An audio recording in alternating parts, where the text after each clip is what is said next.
샬롬 샬롬 샬롬 샬롬. 하나님 사랑합니다. 여러분 주 안에서 사랑합니다. 여호수아 4장 9절에서 14절 돌 12를 세웠더니 오늘까지 거기 있더라. 이렇게 말씀하고 있습니다. 9절에 보면 여호수아와 또 요단 가운데 곧 언약궤를 맨 제사장들의 발이 선 곳에 돌 12를 세웠더니 오늘까지 거기 있더라. 여호와께서 여호수아에게 명령하사 백성에게 말하게 하신 일, 곧 모세가 여호수아에게 명령한 일이 다 마치기까지 궤를 맨 제사장들이 요단 가운데 서 있고 백성은 속히 건넜으며 모든 백성의 건너기를 마친 후에 야훼 궤가 제사장들의 백성의 목전에서 건넜으며 루벤 자손과 갓 자손과 므낫세 반집하는 모세가 그들에게 이른 곳까지 무장하고 이스라엘 자손들보다 앞서 건너갔으니 무장한 4만 명가량이 야훼 앞에서 건너가 싸우려고 여리고 평지에 이르니라. 그날에 야훼께서 모든 이스라엘의 목전에서 여호수아를 크게 하시매 그가 생존한 날 동안 백성이 그를 두려워하기를 모세를 두려워하던 것 같이 하였더라. 증거궤를 맨 제사장들에게 명령하여 요단에서 올라오게 하라 하신지라. 여호수아가 제사장들에게 명령하여 이르기를 요단에서 올라오라 하매 여호와의 언약궤를 맨 제사장들이 요단 가운데서 나오며 그 발바닥으로 육지를 밟는 동시에 요단물이 본 곳으로 도로 흘러 전과 같이 언덕에 멈췄더라. 첫째 달 10일에 백성이 요단에서 올라와 여리고 동편 경계 길갈에 진침해 여호수아가 요단에서 가져온 그 12돌을 길갈에 세우고 이스라엘 자손들에게 말하 이르되 후일에 너희의 자손들이 그들의 아버지에게 묻기를 이 돌들이 무슨 뜻이니까 하거든 너희는 너희 자손들에게 말하여 이르기를 이스라엘의 마른 땅을 밟고 이 요단을 건넜습니다. 너희 하나님 야훼께서 요단물을 너희 앞에서 마르게 하사 너희를 건너게 하신 것이 너희 하나님 야훼께서 우리 앞에 홍해를 말리시고 우리를 건너게 하신 것 같았나니 이는 땅의 모든 백성에게 야훼의 손이 강하신 것을 알게 하며 너희가 너희 하나님 야훼를 항상 경외하게 하려 하심이라 하라. 오늘 리서치 기관에서 직장인들이 퇴근 전 가장 자주 하는 일이 무엇인가를 물었어요. 그 조사 결과에 따르면 우리나라의 직장인들은 퇴근 시간이 다 되어가면 남자의 경우 가장 먼저 핸드폰을 급격하게 만지작거리기 시작한다고 합니다. 그리고 핸드폰으로 하는 것은 첫째가 게임, 두 번째가 인터넷이라고 그러죠. 그리고 핸드폰의 배터리의 양을 체크하기도 한다고 하네요. 반면에 여자의 경우 화장실에 출입이 잦아지고 화장을 고치는 일 등을 먼저 한다고 하네요. 여러분은 어떠십니까? 여러분 모두가 직장인이라고 묻는 질문이 아니고 자주 하는 일, 반복하는 일이 무엇인가를 물으려는 거죠. 요즘 여러분들이 주위 사람들이나 자녀에게 반복적으로 들려주는 말이나 혹은 당신의 경험담은 무엇입니까? 저 같은 경우는 설교 중에 가장 자주 반복한 이야기는 아버지에 관한 것이죠. 아버지 아니었으면 설교하기가 아주 힘들 뻔했어요. 남자분들은 군대 이야기들을 좋아하죠. 군대 친구 이런 사람들하고 함께 만나면 아주 밤을 새우고 한 얘기를 계속 반복을 해도 그렇게 좋아한다고 하네요. 그러다가 어떤 그 아버지는 딸들에게 경고를 받았대요. 그만 그런 얘기 좀 자그마치 좀 해달라고 그랬대죠. 경북 그 염천 삼사관학교 5개월 훈련 동안 백종원 씨는 정말 고문관처럼 훈련을 받았는데 집안이 좋아서인지 임관식대 장관상을 받았더라고. 이런 말을 했더니 아내가 당신 열등감 있구나 라고 하더라죠. 목사님의 그 사모님께서. 아무튼 어떤 이야기든 자주 말하는 것은 좋지 않습니다. 결국 자신의 허물이고 흉이 되죠. 오늘 이런 말씀으로 설교를 시작하는 이유는 본문이 반복적으로 해야 할 일들을 말하고 있기 때문입니다. 두 가지였죠. 스스로에게 반복하며 자녀에게 반복하여 가르칠 일, 하나님을 만난 사건입니다. 먼저 오늘 본문 성도 여러분들이 잊지 말아야 할 것은, 마음에서 떠나지 말게 해야 할 것은 우리가 자녀들에게 반복적으로 가르쳐야 할 첫 번째 일, 하나님을 만나는 일. 그렇죠. 출애굽한 이스라엘 백성들은 만 2개월 만에 3개월에 접어들 때 시내 광야에 도착했어요. 시내 광야 그리고 시내 산은 이스라엘 백성들이 하나님과 언약을 맺은 장소이기도 하죠. 그래서 언약 체계를 위한 모든 준비가 끝난 후 셋째 날 아침 출애굽 19장 16절에 보면 우리와 번개와 빽빽한 구름이 산 위에 있고 나팔 소리가 매우 크게 들렸다. 네, 19장 16절에 이렇게 기록되어 있습니다. 시내산의 연기가 자욱하니 야훼께서 불 가운데 거기 강림하셨어요. 이것을 성경은 그 연기가 온기가마 연기같이 솟아올랐다. 19장 18절에 증거합니다. 여러분들 가끔가다 이런 사진들 많이 보시죠? 화산이 폭발하는 것 같은 그런 모습. 하나님께서 시내산에 강림하실 때 나타난 우레의 번개, 빽빽한 구름 나팔 소리, 자욱한 연기, 그리고 불은 자연현상이 아니었습니다. 어떻게 설명할 방법이 없어서 그렇게 설명을 했을 뿐이겠죠. 이러한 현상들은 하나님께서 눈으로 볼 수 있는 어떤 현상, 사람을 비롯한 어떤 존재의 모습으로 임하시지는 않았지만 친히 그들 앞에 강림하셨음을 입증함을 부인할 수가 없습니다. 근데 무엇보다 강하고 분명한 증거는 그때 거기 있었던 모세와 이스라엘 백성들, 당시 그들은 하나님이 임재하신 이 상황에 압도되어 죽을 것 같았다. 출애굽기 10장 18절에서 21절에 보면 그렇게 말씀하고 있어요. 도저히 견딜 수가 없어서 그 상태를 그대로 유지하면 스스로 소멸될 것 같아서 모세에게 대신 하나님을 만나달라 이렇게 당부를 하죠. 영광스러운 하나님의 임재의 그 현존에 압도당한 것입니다. 그렇고 난 후에 백성들은 산 아래에 있고 모세 혼자 시내산 정상에 올라가 40일 동안 하나님을 대면하죠. 지금 하나님은 모세를 통하여 이스라엘 백성들이 잊지 않고 가슴에 새기고 자녀들에게 반복적으로 들려주어야 할 첫 번째 것으로 하나님을 만난 사건을 꼽으라고 합니다. 이 말씀대로 여러분이 하나님을 만난 경험을 잊지 않고 있고 또한 모세 되새기고 계십니까? 여러분이 처음 주님을 만난 일, 하나님께서 여러분을 만나주신 일들을 기억하시니까 아버지로 인한 지독한 상처 가운데 있던 중학교 3학년이던 어떤 아들에게 하나님은 누가복음 15장 탕자 비유 설교를 통해서 하나님 아버지를 찾아와 주셨다고 하네요. 돌아온 탕자 이야기. 이분은 밤을 꼬박 새우면서 아버지를 부르고 울었다고 그러죠. 그 일이 하나님 아버지와의 첫 번째 만남이었다. 그때 그분의 삶에 억눌렸던 화산이 폭발을 합니다. 인생 인격이 진동하여 떨리고 이스라엘 백성들처럼 하나님과 약속을 맺었다고 그래요. 주님께 저를 드립니다. 주님을 위해 살겠습니다. 1990년 10월 사관학교 훈련 중에 한글날이 공휴일이라 1시간 더 잘 수 있었던 고된 훈련병에 이른 아침 하나님은 7, 8세 되어 보이는 여자아이를 데려오셨고 그 아이는 제게 아빠 은담이에요 라고 인사하는 꿈을 꾸게 하셨다고 하네요. 그날 아침에 첫 아이가 태어날 것과 그 아이는 제가 바라던 아들은 아니지만 딸이라는 것, 그리고 이름은 제가 지어놓은 여러 이름 중에 은담이라는 것을 알게 해주셨다고 하네요. 2004년 9월 추석 연휴 부산에서 섬기던 한소만교회 교인들과 중국으로 당일 선교를 가 있었던 첫날을 지낸 그 다음날 새벽에 꿈에 뜻밖에도 어떤 교회 단회에 참석하고 있더랍니다. 어떤 교회에. 그때 원로 목사님께서 안 되겠어 하시길래 돌아서서 나오는데 한 젊은 장로님이 목사님 조금만 기다려 주십시오라고 하는 꿈으로 저를 만나 주셨다고 그래요. 그때 교회에 어떤 일이 있었는지 2005년 2월 청빙위원 중 한 분이 청빙에 관한 메일을 보내셨고 하나님은 그 교회를 인도를 해주셨다고 그러죠.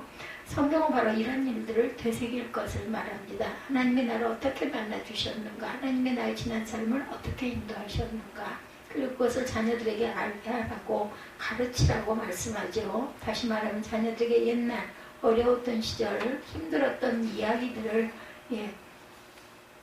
들려주라는 거죠. 자신의 신앙 역사와 간증을 들려주라는 이야기입니다. 나와 함께 하신 주님이 삶의 길목마다 뚜렷한 역사와 증거로 나로 인도하시고 그 주님을 가르치는 일이 가장 중요한 일이라는 것을 깨닫게 하셨다고 합니다. 아이들과 나누는 대화의 주제를 바꾸셔서 내가 만난 하나님, 나를 찾으신 하나님, 나를 인도하신 하나님, 그 하나님이 나의 하나님이시며 또한 너를 만나 주실 것이고 너를 인도하실 것이고 가장 좋은 것을 주실 것이다. 이렇게 증거할 줄 아는 저와 여러분이 되시기 바랍니다. 그리고 또한 하나님만 섬기라는 계명이 있죠. 우리가 잊지 말아야 할 것, 우리 마음에서 떠나지 않게 해야 하고 자녀들에게 가르쳐야 할 두 번째 것은 계명이죠. 구체적으로 10계명, 그 중에서 하나님을 경외하는 것과 우상 숭배를 금지하라는 제1계명부터 3계명이죠. 어떤 형상대로든지 우상을 새겨 만들지 말라. 남자의 형상이든 여자의 형상이든 땅에 있는 어떤 짐승의 형상이든지 하늘을 나는 날개를 가진 어떤 새들의 형상이든지 땅 위에 기는 어떤 곤충의 형상이든지 땅 아래 물속에 있는 어떤 형상이든지 만들지 말라. 하늘을 향하여 눈을 들어 해와 달과 별과 하늘 위의 모든 천지 곧 너희 하나님 야훼께서 천하 만민을 위하여 배정하신 것을 보고 미혹하여 그것에 경배하며 섬기지 말라. 하나님은 그냥 하나님만 섬기라고 말씀하시지 않고 우상을 제거해야 한다고 강조하죠. 그 이유는 하나님을 떠난 인간은 누구도 하나님 없이 살 수 없고 홀로 설 수가 없다. 그런데도 인간은 하나님을 찾지 않습니다. 자신의 부족함을 채워주고 자신의 꿈과 욕망을 이루어줄 것은 줄 것들이 따로 있다고 생각을 합니다. 어떤 사람은 권력이, 어떤 사람은 돈이, 어떤 권력도 돈도 없는 사람은 그것을 소유하고 있는 사람들을 의지하려고 하죠. 그것이 하나님을 떠난 인간의 현실이다. 그래서 하나님은 하나님만 섬기라고 말씀하지 않고 우상을 제거해야 한다라고 말씀합니다. 우상을 제거하지 않으면 하나님을 온전히 섬길 수가 없겠죠. 따라서 형상을 만들지 말라는 것은 자신의 구원을 위하여, 자신의 목적을 위하여 세상적인 것이나 인간적인 어떤 것도 만들지 말라는 뜻입니다.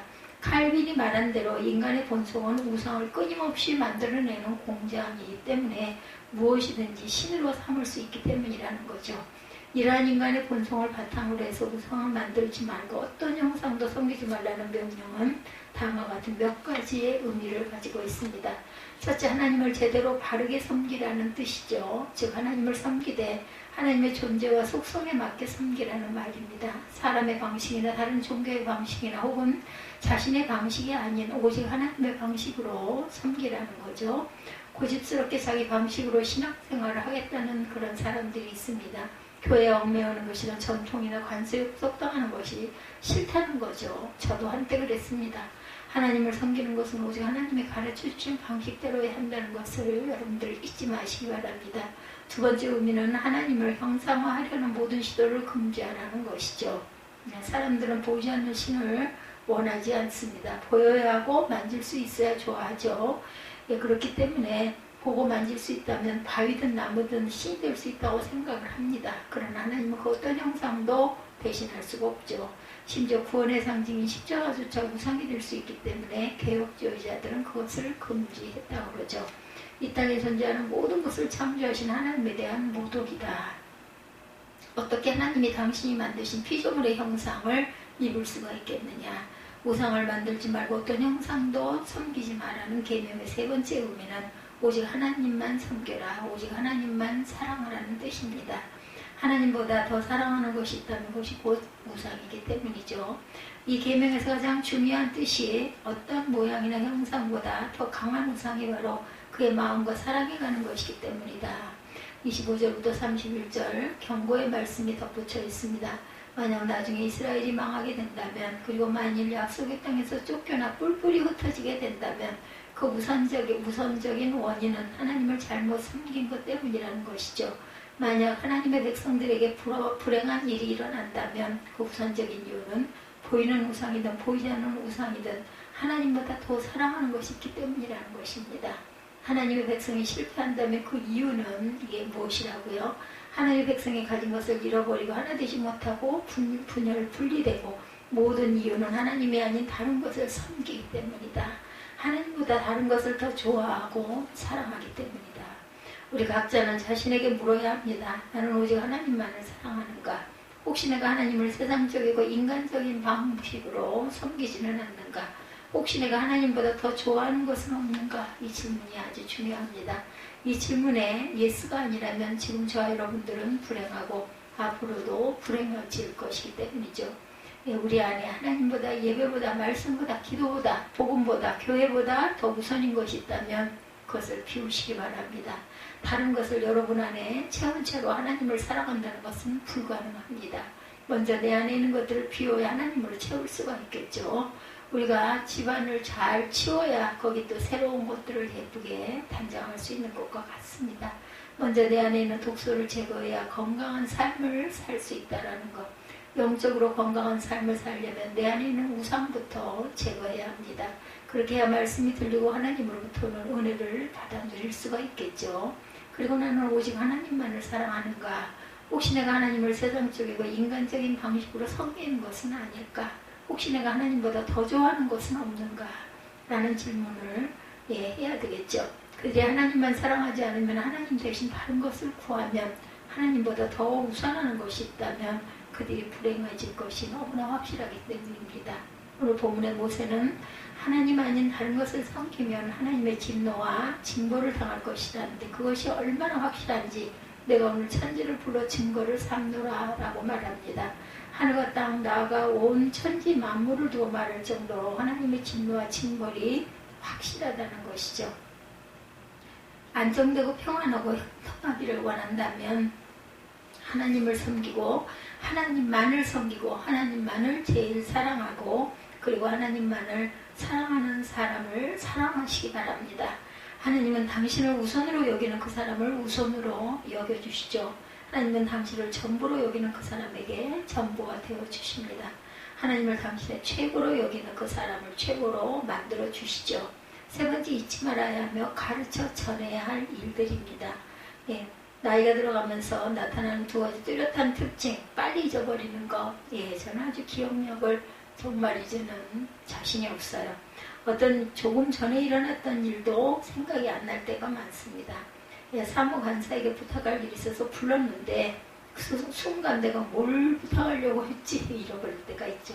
어떤 약속을 해놓고도 금방 잊어버립니다. 그러나 혹시 여러분과 무슨 약속을 있더라도 고의가 없다는 것을 알아주시기 바랍니다. 또 하나의 특징은 말이 많아져요. 잔소리가 늘어납니다. 이전에는 무심코 보아넘기던 일인데 이제는 못 본 척하고 용서하고 넘길 일인데 전에는 아예 관심 두지 않았던 일들인데 보고 생각하고 따지고 그러다가 참지를 못하고 비판적이 되고 급해집니다. 쓸데없는 참견이 늘어나는 거죠. 이럴 때 가능하면 눈을 가리고 귀를 닫고 입을 열지 않으려고 노력을 해야 되죠. 근데 오늘 본문에 이런 저에게 여러분에게 뭐라고 말씀합니까? 되뇌이고 스스로에게 각인시켜야 할 것 그리고 자녀들에게 반복적으로 가르쳐야 할 것이 있다는 거예요. 첫째는 하나님을 만난 일, 하나님이 나를 만나주신 일. 두 번째는 하나님만 사랑하고 섬긴 일. 아무리 기억력이 감퇴되어도 아무리 쓸데없는 잔소리가 들어도 하나님을 만난 사건과 하나님만 섬겨야 하는 이 두 가지는 자신에게, 자녀에게, 주변 사람들에게 늘 반복하여 말해주라는 것이죠. 이것은 아무런 유익이 없는 것이 아니고 쓸데없는 잔소리가 아니다. 우리 자신과 자녀를 실패와 고통으로부터 지켜주는 길이고 하나님의 복과 은혜를 풍성히 받는 길이기 때문이라는 것. 무엇을 기억할 것입니까? 마음에 늘 새겨야 할 것이 무엇입니까? 자녀들에게 반복하여 들려주므로 그것이 그들에게 복이 되게 할 것은 무엇입니까? 오늘도 살아계셔서 자기 자녀들을 만나주시고 신앙의 역사를 만들어 가시는 하나님만을 섬기고 세상 어떤 것보다도 하나님을 사랑하고 그것보다 더 크고 좋은 곳으로 채워주신 하나님을 기억하고 가르치는 저와 여러분들이 되시기를 주님의 이름으로 축복합니다. 오늘 신명기 4장 9절에서 24절 돌 12를 세웠더니 오늘까지 거기에 있더라. 여러분들이 후대에게 전해지고 물려주고 갈 것은 모든 건 다 잊어버려도 하나님 만난 일, 하나님만을 사랑하고 섬기는 일에 대해서 가르치고 돌아가는 저와 여러분이 되시기를 주님의 이름으로 축복합니다.